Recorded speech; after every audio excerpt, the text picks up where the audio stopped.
Parkinson disease एक ऐसी खतरनाक बीमारी है जिसमें व्यक्ति का हाथ पांव हमेशा कांपता रहता है।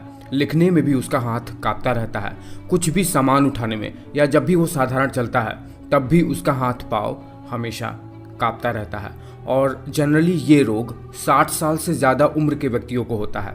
पर ये हो कैसे जाता है, चलिए ये जानते हैं। वैसे आपको बता दें कि ये अल्जाइमर्स के बाद दूसरी सबसे ज़्यादा होने वाली न्यूरो डीजेनरेटिव बीमारी है, जिसमें व्यक्ति की बहुत ही बुरी तरीके से मृत्यु होती है।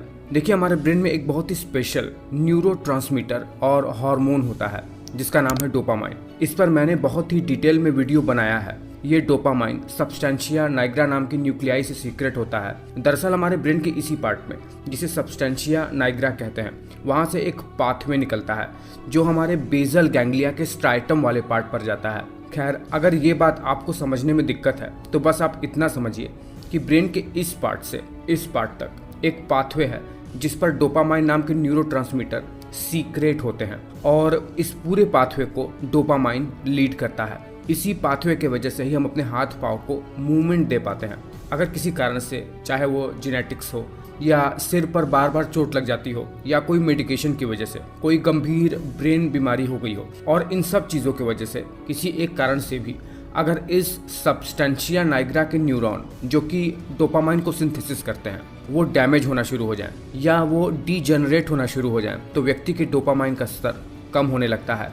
ये सब्सटेंशिया नाइग्रा दरअसल हमारे अनवांटेड मूवमेंट को रोकने का काम करता है। जब भी हम मूवमेंट करते हैं और जब भी हम अपने मूवमेंट को रोकना चाहते हैं, स्पेशली तब, तो इस सब्सटेंशिया नाइग्रा से डोपामाइन रिलीज होता है जो हमारे मूवमेंट को इनहिबिट करता है। जब यही न्यूरॉन जो डोपामाइन को सिंथेसिस करता है वो डैमेज होना शुरू हो जाता है तो ऐसे व्यक्ति का हाथ पांव हमेशा कांपता रहता है। वो चलते चलते लुढ़क कर गिर जाता है। और ऐसा हो भी क्यों ना, क्योंकि इन मूवमेंट को इनहिबिट करना यानी इन मूवमेंट को रोकने के लिए जो डोपामाइन है वो तो बन ही नहीं रहा होता है। ऐसे व्यक्ति की सोचने समझने की क्षमता भी कम हो जाती है। Constipation, sadness, slow movement, limb rigidity और बोलने में हकलाना जैसी बहुत सारी समस्याएं होने लगती हैं।